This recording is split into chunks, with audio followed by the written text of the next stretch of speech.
Hello people, my name is David Hooker and today I will be talking about sexual immorality.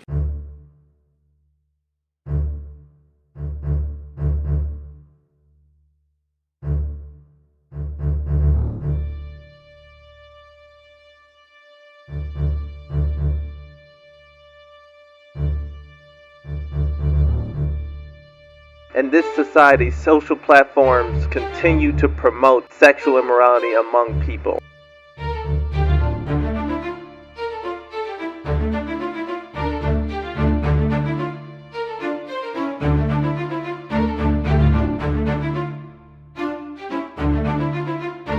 Casual sex has many potential benefits. Perhaps the most obvious one is sexual pleasure, orgasms, hedonic ecstasy, if you will. Try to give and get as much sexual pleasure out of every hookup. That's the whole point. One major factor that keeps people from engaging in casual sex to begin with is the social stigma attached to it. This dreaded reputation is unfortunately much more constraining of women's behavior than it is of men.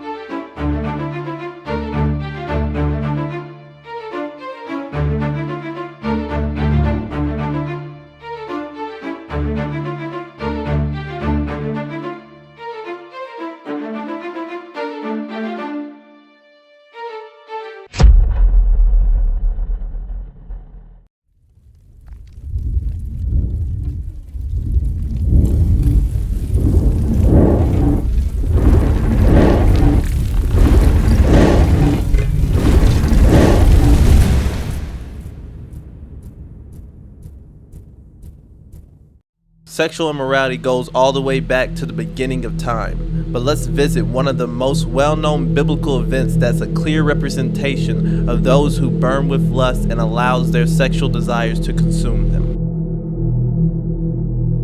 Sodom and Gomorrah was full of ungodliness and lawlessness. The people who lived there was given over to their lustful desires. These people had no control over themselves, as is told in Genesis 19:4-5. Before they lay down, the men of the city, the men of Sodom, surrounded the house, both young and old, all the people from every quarter, and they called to Lot and said to him, "Where are the men who came to you tonight? Bring them out to us, that we may have relations with them." There were many people indulging in vile acts in Sodom and Gomorrah, including homosexuality.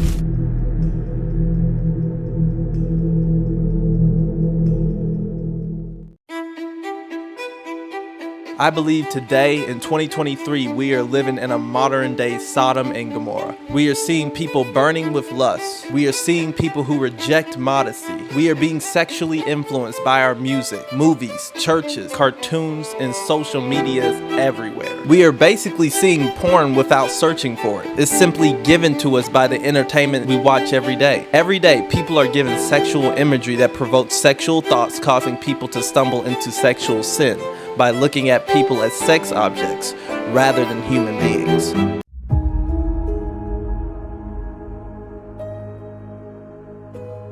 There are over 2.4 million visits to porn sites per minute, and 40 million Americans report watching porn online. According to multiple sources, people watch porn for a lot of different reasons, like coping with negative emotions, boredom, sexual arousal, addiction, and curiosity in learning about sex. Most of the people viewing this adult content is our youth. There are many adults that believe that it's healthy for kids to be exposed to sexual content or imagery so they can see it as normal. Last name is Amanchukwu, means I know God, and I'm glad to say that I do. I'm here today to talk about this book here. My name is John Amanchukwu, as I stated earlier. It's called It's Perfectly Normal for Students 10 and Up. This book details all kinds of sexual images, pictures of elderly people, nude, pictures of an individual who's in a wheelchair with his penis out. All of these sexual pornographic images are made available and placed at the fingertips of children. And I'm sure, Dr. Cruz, I don't know if you knew about this before you signed on, but hopefully this is something that you can address and deal with, because this is immoral and asinine to allow children to be able to see this. Also, this book even shows images of two women having sex, a man and a woman having sex, and two men having sex.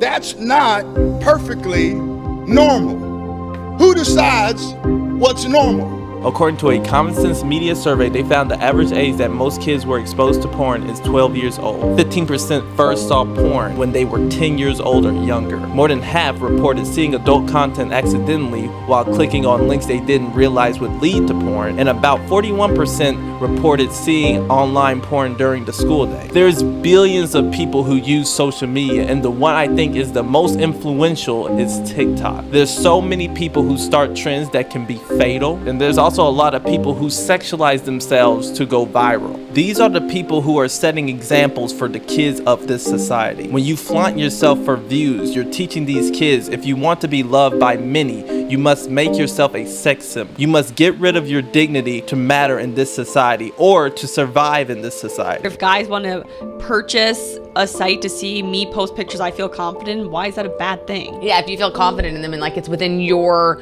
boundaries like a person, Yeah. something to explore. Let's make it OnlyFans. I have one. I know. I love this. Is like mind blowing. I never thought I'd have it, but my whole thing for the next 16 days of Rough and Rowdy is let your hands go. So I like every morning I journal, I'm just like, let your hands go, like do what you want, don't think about the next shot. And so that was just kind of part of it. Like I was like, I want to make it, I'm just gonna make it, we'll see what happens. Yeah. Now they want to sponsor me for Rough and Rowdy, and I was like, wow, okay.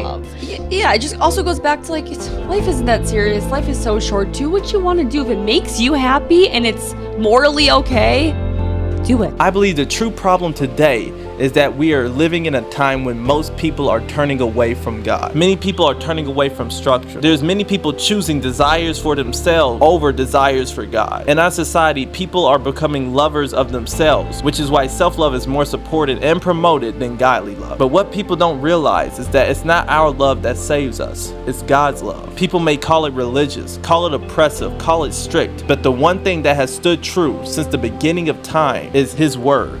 And that will never change. In 2 Timothy chapter 3 verse 2, we can see that this is coming true right in front of our faces. It says, for people will be lover of self, lovers of money, proud, arrogant, abusive, disobedient to their parents, ungrateful, unholy, heartless, unappeasable, slanderous, without self-control, brutal, not loving good, treacherous, reckless, swollen with conceit, lovers of pleasure rather than lovers of God, having the appearance of godliness but denying its power. Avoid such people.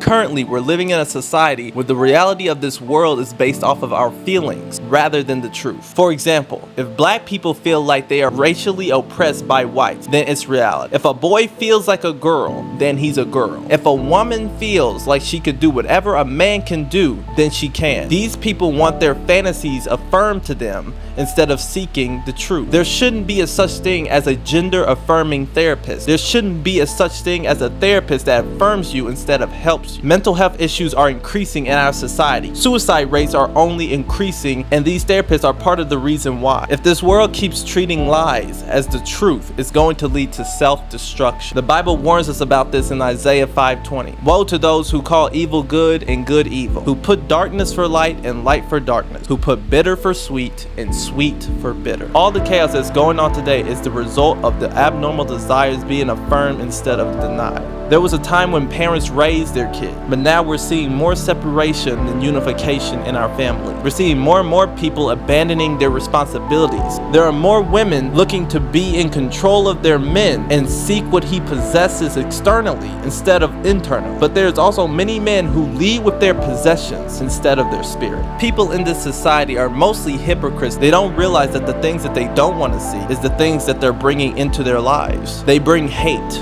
selfishness, greed, lust, and many other things that come with their hearts. The Bible does show us how to overcome the evil that's done to us. It says in Romans 12:21, do not be overcome by evil, but overcome evil with good.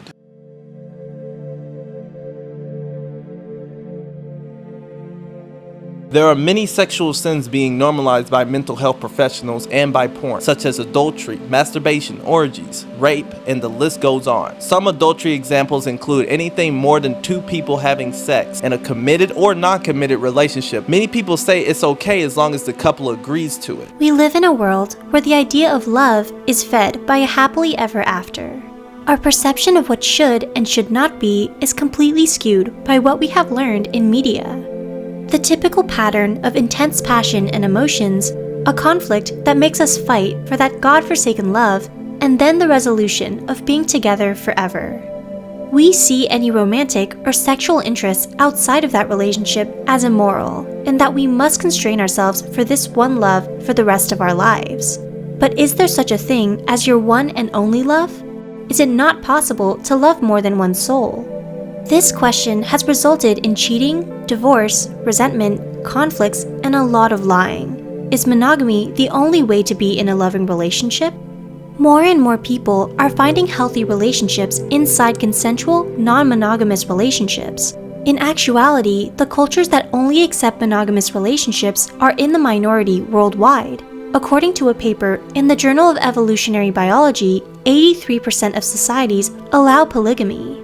At Psych2Go, we're bringing you the 8 signs polyamory may be right for you. When in reality, it's doing damage emotionally, mentally, and spiritually. So nothing about any type of open relationship is okay. Just as adultery is being normalized by a lot of people, they are also normalizing masturbation. Many people struggle with this, but those who try to fight the urge, I definitely empathize with you. There are plenty of mental health organizations that try to say that masturbation is healthy, when in actuality, it's selfish and lustful. We're meant to try to use our energy to invest in something that is pushing us closer to God's order, not away from it. Which is why sex toys are also dangerous, because if people are pleasing themselves, their desire for the opposite sex begins to lose its importance. There's many people who prefer to use toys and watch porn rather than get into a healthy, fulfilling relationship. When it comes to rape being normalized, I'm referring to the category of BDSM, which is consensual non-consent, which involves reenacting a scenario in which someone is taking advantage of someone else against their will, which basically incites violent sexual abuse, and those who are sexually aroused by it more than likely are battling those desires within themselves. Anyone who participates in fantasy rape or takes pleasure in watching it should know that this is abnormal. All these things I've talked about is a diversion of what sex is supposed to be. Oral sex shouldn't be a thing, as well as anal sex or any other type of sex besides regular sex. God designed a certain way to do everything, but people took it upon themselves to be adventurous and go against God. Most make excuses or justify it by saying the Bible doesn't explicitly say that all these things are wrong. Well, the Bible doesn't mention anal sex, yet we know by our anatomy what organ is meant for reproduction and what isn't. But most people are selfish when it comes to pleasure and desires, which is why God says in 2 Timothy chapter 2 verse 22, "So flee youthful passions and pursue righteousness, faith, love, and peace, along with those who call on the Lord from a pure heart." All of us is guilty of sexual sins, and we all have given into temptation before, and some of us still struggle with resisting it. Lies tend to always be louder than the truth, but if we stand fearlessly and speak against all those who spread lies, we can definitely make more of an impact. There's lots of people who are scared to speak the truth, but some of us should speak up for those